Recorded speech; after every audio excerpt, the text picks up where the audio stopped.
This is Nick. This is Jack. And today's Money Pod is the best one yet. The top 3 money stories you need to know today. Yeah, it is. This is episode number 4 of our holiday bonus week. It's the best of money. Our best stories of the year on personal finance, careers, and investing. So share this episode with your financially savviest buddy. Actually, send this episode to your buddy who still owes you $25 for brunch. Yeah, like your buddy Timmy. So whether you're a dink, a dinkwad, or a dinkwad ass, we got 3 fantastic stories. Jack, what's on today's bonus pod? That Venmo invoice is still outstanding, Timmy. Awkward. For our first story, it's from June 24th, 2024. Wells Fargo launched a credit card that you can pay rent with. True. And it was so successful, it became a failure. Because Wells Fargo underestimated savvy millennials. For our second story, it's from August 7th. That's when the newest Olympic gold medal winner had a day job as an investment banker. We're going to tell you the secret to a successful side hustle. And our third and final story is from March 27th. The big story on Wall Street then was how DINKs were going to retire. Larry Fink published his annual letter, so we need to talk about your retirement. But Yetis, before we hit that wonderful mix of stories. What a fantastic mix of money stories. I love that mix. I'm going to try to say it like the girl from TikTok, okay? You got this. I'm looking for a man in finance, trust fund, 6'5", blue eyes. And with a deep understanding of tax-advantaged Roth IRAs. Yetis, in 2024, money was bigger than ever. Literally. Stock markets were at record highs. But value meals were also at record highs. In this economy, you want a discount on that double-digit latte. But in this economy, you also wanted crypto in your portfolio. That's why this year we covered enough money stories to make Jerome Powell bust an interest rate. Yeah, bagels get bonuses, cupcakes get cash. That's what we said. We covered the rise of a brand new fee this year called the flake fee. If you cancel on a restaurant, they're going to charge you $50. We found out that Warren Buffett, the best investor of all time, is holding a record amount of his money in cash. $300 billion, that's 50 lifts worth of cash. We also covered when Bitcoin hit its $100,000 milestone. It was Bitcoin's bit mitzvah. And when lab-grown diamonds passed natural diamonds in sales. That is a financial trick shot. We discovered this year that Gen Z is running vending machines as a side hustle. And we figured out how Goldman Sachs promotes bankers to partners when they started as interns. Those stories were all fantastic, but these are our 3 best money stories of 2024. Jack and I whipped them up for you because you're a freak in the spreadsheets. If you're still listening, Dave Ramsey, we hope you don't hate us. We won't take it personally, Dave. Jack, let's hit those 3 money stories. 15 years before this song, 2 boys from the Northeast met in a dorm. They had an idea that caused a cultural storm. It's the best one yet, but the best is the norm. Jack, Nick, that's it. I don't even think they need to practice. 50%, that's a fat tip. TBOY City on your list. If you know, you know, cause we ready to go. We can't wait no more, so just start the show. Start the show. Yetis, let's go back to June 24th, 2024, when we got a big story on rent and credit cards. Wells Fargo made a huge mistake. They underestimated us. They did. Jack, let's jump into it. Wells Fargo launched a credit card with Bilt that was so good, it was too good. More like Fells Wargo, because they're losing $10 million every month, and it's all because of savvy millennial credit card customers. Oh, Yetis, you know what we're talking about. Every friend group has a points person, and you know who we're talking about. Yeah. It's actually me. I'm optimizing points for every financial transaction using just the right credit card. You got that one buddy, not your buddy Timmy, who's like, Amex for travel, Sapphire for dinner. You better not buy those bananas unless you're getting 2% points cash back. And that one credit card friend, she's like the Alan Turing of credit cards because she's like constantly calculating the points per dollar ratio and then judging you when you don't. She's like Professor John Nash, like writing calculations on the mirror. You know what I mean? It's a beautiful mind. Yeah, these credit card companies, they offer you points and perks on your purchases to literally buy your loyalty, and they're doing perks more than ever. So, Wells Fargo partnered with a startup called Bilt last year to launch a huge new credit card. And it was huge because this credit card would let you pay your rent. Yetis, if you rent, you know this already. Your landlord will not accept credit card payments for you to pay your rent because your landlord doesn't want to pay that 2 to 3% credit card fee. Even though your rent is the biggest expense in your life. To get around that, Built, the credit card startup, will literally mail a check to your landlord on your behalf because you're the credit card holder. Now, we've covered Built before on the pod. They're a $3 billion startup that is booming because people want points and they want to build credit on rent, which is a huge chunk of your spending. And Wells Fargo wanted in on that booming. So they launched a Built and Wells Fargo co-branded credit card last year. And Jack, how did this brand new rent credit card work in its first year? It's extremely popular. They got 1 million accounts in the first year. That rent card, it is the rent card. 1 million accounts. Wells Fargo is freaking out. Bill was excited. Everyone was having a good time with this brand new credit card. Until they checked the numbers. Yeah. Yetis, here's the wild problem. Apparently, Wells Fargo miscalculated the credit card math. More precisely, they underestimated you, the millennial credit card customer. Because savvy millennials took advantage of the generous points-taking opportunity and they cashed in big time. Because rent is such a huge chunk of our monthly expenses, one couple managed to rack up 126,000 points just because of their rent payments. In fact, that one couple went viral because they used those points to buy 3 flights to Europe on Virgin Airlines. 2 of them were in business class on a new plane, and it didn't cost them a penny. Ipso facto, this new Wells Fargo credit card basically paid for their European vacation. And that's the problem here, Yetis, because all those points are free to you, but they're not free to the credit card company. Wells Fargo has to pay for all those points that you redeem, and that gets costly. Now, Wells Fargo knows that points are costly, but they expected to make up for those points costs in other ways. According to Wall Street Journal reporting, Wells Fargo expected that 65% of your credit card spending would be on non-rent payments, like restaurant payments, groceries, whatever. But instead, users did the opposite. They pretty much just used the card to pay for their rent. According to Business Insider reporting, Wells Fargo expected dozens of purchases on this card every month. They'd hoped that this card would become your go-to. But instead, users only used the card for the bare minimum 5 purchases a month. So Yetis, Wells Fargo got 1 million new credit card customers in record time, but those credit card customers were savvy and they were taking advantage of the points on the rent. And then they'd use other credit cards that offer better points for everything else they spent money on. Great for the customer, bad for Wells Fargo. So add it all up, besties, and Wells Fargo is losing, get this, $10 million a month on this specific rent credit card. Because of savvy millennial customers. And now Wells Fargo is trying to get out of the deal, but they can't for like another 5 years. It's called an early termination fee. Sorry, Wells Fargo. I'd like to speak to a representative, says Wells Fargo to themselves. So what's the takeaway for our buddies who are anyone with a credit card? Credit cards can lose you a lot of money, or they can make you some money.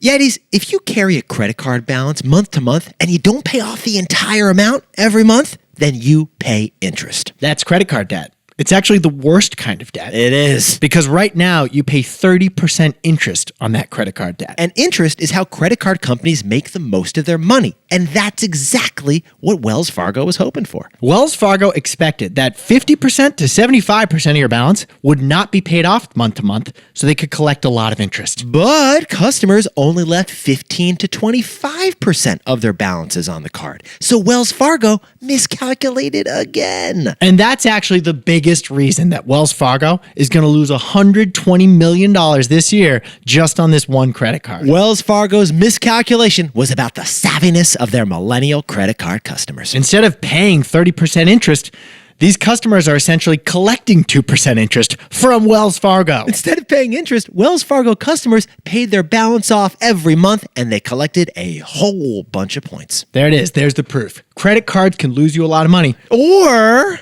they can actually make you some money. Yetis, let's now go back to August 7th, 2024, when we covered the Olympics, specifically side hustlers of the Olympics. We have something in common with them. We do. And it's not that we're both world-class athletes. No, this is good, though. You're going to love this. We're going to tell you how to side hustle. Let's hit it, Jack. The surprise star of these Olympics is actually a full-time investment banker by day. So we have to tell you the secret about the side hustle. The secret to a successful side hustle. But Jack, could you start by setting the scene for us, please? Dwight Eisenhower was president. We hadn't landed on the moon yet. And the Super Bowl wasn't even a thing. Because the scene Jack is setting is 1960 America. The last time the U.S. won a gold medal in rowing 64 years ago. Until this week, when the U.S. men's 4-person rowing team won gold in the 2,000-meter race. A huge win for the entire team, right, But Jack? the highlight was one rower in particular, Justin Best, because rowing is actually his side hustle. Get this, besties. Justin Best is actually a full-time investment banker. The man went to Drexel in Philadelphia, and for the last 4 years, he's been working at Union Square Advisors, a finance firm. And we're talking about a man in finance, 6'5", blue eyes, and honestly, he may not have a trust fund, Jack, but he's gonna give a trust fund to his kids. Because he's a gold medal winner now. Yes, he is. So Jack and I actually found out his schedule for work in San Francisco. You want to share it with everyone, Jack? He wakes up at 5:30 to train rowing in the East Bay. He's at work by 9:30, and then he's training again after work, and he finally gets to bed at 11. We're talking not just spreadsheets. He's doing late night sprints, Yetis. And to celebrate his gold, this week he proposed to his girlfriend in front of the Eiffel Tower. And next week, he's getting on a Zoom call because, again, he's a full-time investment banker. Which leads to the big surprise. In the Olympics, side hustling isn't the exception. It's actually the rule. Now, Yetis, LeBron James, Simone Biles, the soccer teams at the Olympics, some athletes in a few sports can be full-time pros like them. But for the majority of Olympic athletes, pursuing perfection in a sport does not pay the bills. Yeah. In fact, almost the entire swim team for the United States has a day job that isn't swimming in a pool. Nick Fink, who won a medal for breaststroke, he's a full-time engineer. Oh, and then, Jack, how about Liana Mutia, who's the judo champion for the United States in the Olympics? Back home, she's a software analyst at Comcast. We know because we just added her on LinkedIn. No joke. In fact, Home Depot, a huge employer based out of Atlanta, which hosted the Olympics in the 90s. Yeah. They're famous for having a program to support their employees who are Olympic and Paralympic athletes on the side. Hey, Jack, what were the numbers you discovered from Home Depot, by the way? Home Depot boasts proudly that 660 employees of there were also athletes who trained for the Olympics while working at Home Depot. Oh, and by the way, it's not just the Olympics, is it, man? Overall, for America, 36% of us have some kind of a side hustle now, according to a survey from Bankrate. Some of us do it for extra pay, some of us do it for curiosity, but guess what? It's not just America, and it's not just the Olympians. It's us. Yeah, it's Jack and me too. We started this company as a side hustle. We did. 10 years ago, this podcast began as a side hustle. When we were men in finance. But now, we're full-time potters, We're also baby. 5'10", we're not 6'5". But you round up to 5'11", and that kind of gets you to 6 foot, Jack. So, Jack, what's the takeaway for our buddies who are everyone with the side hustle? The secret to a successful side hustle isn't just communication. It's over-communication. Now, Yetis, when Jack and I started this company as a side hustle back in 2012, we were afraid to tell our work. Like, Jack, I thought UBS was going to straight up fire me and then call your boss and get you fired. I know. But when we finally did tell our bosses, Yeah. they were fine with it. It was relief, right? It was such a relief for us. Yetis, instead of sneaking around, getting worried, and like working on this podcast on the subway on the way home from work. We could be open and honest that we have a day job, we're doing a great job on our day job, Yeah. but we also have the side hustle we're passionate about. And here's the key Jack and I realized. You don't just communicate to your boss that you have a side hustle. You need to over-communicate. The cost of over-communicating with your boss is it may become annoying to them. Your boss may be annoyed that you're sending them so many emails telling them what you're working on outside work. But the benefit is transparency and comfort. Mm-hmm. Your boss knows exactly what you're working on, and they're less likely to try to shut down your side hustle. In fact, funny thing, but that rower, Justin Best, said that over-communication with his banker boss was the key to his side hustle success. Yetis, a majority of Olympians and more than a third of Americans have a side hustle today. Well, the secret to a successful side hustle isn't communication, it's over-communication. Dude, how about you try it with isn't just communication? See, that's over-communication right there. Hey, Yetis, if you're a bestie, take a sec and hit that subscribe button. And like this video while you're at it. If you leave a comment, by the way, we'll read it. Now, Yetis, let's go back to March 27th, 2024, when we covered millennial retirement. Because, yeah, millennials got to start thinking about retirement. This story is about 401ks, IRAs, and what the haze. I don't know what that last one is, but I like it, Jack. Let's hit it. Let's jump in. For our third and final story, America's biggest money manager thinks that America faces a fiscal time bomb. So we're talking retirement, millennial retirement, and how saving money actually saves you in taxes too. Jack, let's kick it off with some trivia. Biggest investment company in the world. Who is it? Where is it? What are we talking about? It's BlackRock, Midtown Manhattan. It's run and it's founded by CEO Lawrence Fink, aka Larry Fink. BlackRock manages $10 trillion of assets for clients. Jack, could you sprinkle on some context we understand, man? That's enough money to acquire the company Lyft 2,000 times. It's 2,000 Lyfts. But yet he's Larry, the man who founded this company, says that he founded the company for two particular reasons. First reason was to get rich by building a big, successful company. Let's be honest. The second reason, though, was to help people invest their money right so that they can retire comfortably. Well, Larry Fink is a respected man in the financial community, and he just published his annual shareholder letter. In that letter, he said he hopes every American can live their final years with dignity and financial freedom. That sounds lovely. But Jack, there is one problem he points out, right? The data suggests that most Americans won't be able to live out their final years with dignity and financial freedom. So he's got some ideas to fix that, and Jack and I jumped in TBOY style. What Larry's talking about, by the way, is extremely relevant to us. He's talking about millennial retirement. Yeah, millennial retirement, like you're DINKs today, but you're retired tomorrow. Larry Fink says it will be much more expensive for millennial Millie to retire in 30 years than it is for Millie's parents to retire today. It's not just because millennials are going to want to eat avocado toast at 5 p.m. senior supper dinner every night when they're retired. Now, the big reason retirement will be way more expensive in 30 years is that people are living longer. And it takes more money to retire if you live longer. Look, it's fantastic if Ozempic helps you lose weight and therefore live 10 years longer. That's great. That's beautiful. That's wonderful. But 10 extra years of Del Boca Vista retirement community, Jack, that's going to add up, man. That is expensive. And 10 extra years of sending birthday checks to those grandkids, you're going to be sending them money when they're like 60. Not grandkids, great-great-grandkids. You're going to be like 140 years old. Your great-great-grandkids are going to ask for like money for their class trip to Mars. If you live until you're 110, then you're retired for like 50 years. It's a lot of time to have no income and be spending money at Del Boca Vista. You're going to look fantastic. But yet, Fink says that we should push back the retirement age to reflect the longer life expectancy, which we think makes sense. But he also says that more Americans should invest in the stock market to prepare for their retirement. If your savings do nothing in a savings account, then you won't be able to afford the pickleball club over in Fort Lauderdale. But if your savings grow 10% per year instead, as the stock market historically has, then maybe you can afford that pickleball match. Now, Jack, we should point out that this man, Larry Fink, running the biggest manager of money on earth, is a little bit biased on that point. The solution he's proposing, that we all put more money in the stock market, would put money in his pocket too. But the spirit of it, we do like. And we want to add to it with our takeaway. So, Jack, what's the takeaway for our buddies who are everyone who's going to retire one day? If you need another reason to invest in your retirement, here it is. You'll pay less taxes if you do.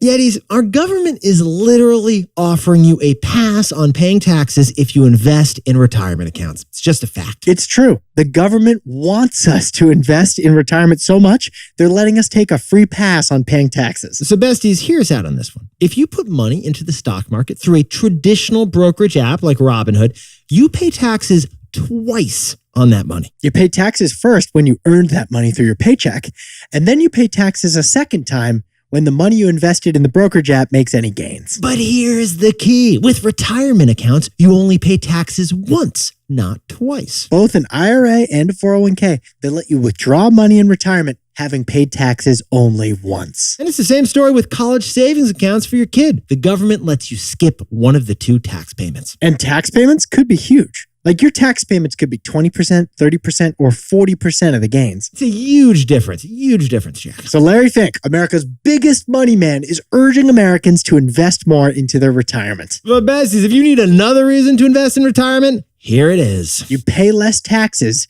if you invest in retirement. Yetis, those are the 3 best money stories of 2024. But one second, Cha-ching, cha-ching. Was that a cash register? Because, Jack, I think it's time for the best fact yet on money from 2024. All right, this one's actually from the interview we did with Tori Dunlap about compounding interest. Yeah, this is from our live show in Seattle when we interviewed the financial feminist about money matters. And, Jack, this was a wild one. All right, here's the question. What would you rather have? One single penny that doubles every day for a month? Or $1 million? So would you rather have a penny that doubles every day for a month or $1 million in cash now? Shocker. But you want that penny. Yeah, you want that penny. Because after 30 days of doubling, okay, after one day of doubling, it's 2 cents, then 4 cents, then 8 cents, 16, 32.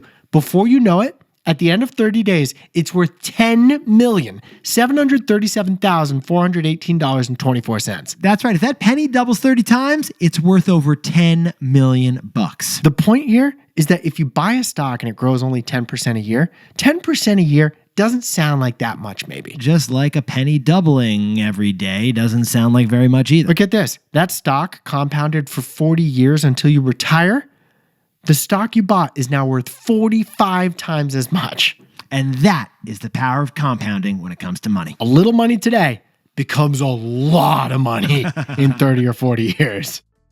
Yetis, you looked fantastic for our money bonus pod. Jack, who do you think the best you should send this one to? Probably, I was going to say accountant, but that's such a lame answer. Jack, I'm going to say like 90% of everyone who works in finance is under 6'5". So send it to all your buddies who are under 6'5". That's like everyone, let's be honest. Send it to your buddies who you want to impress, because this is a great show. HYH TBOY. That's how we grow the pod. And these are the kind of stories and takeaways that we hope everyone enjoys. Have you had the best one yet? If you know, you know. Oh, and by the way, we got 2 more bonus pods coming at you next week, and they're from our new show, The Best Idea Yet. I can't wait. You're going to hear the full episodes on Monday and Thursday next week. 45 minutes, the untold origin stories of the products you're obsessed with. We whip that up for you extra special. In the meantime, we'll see you next week.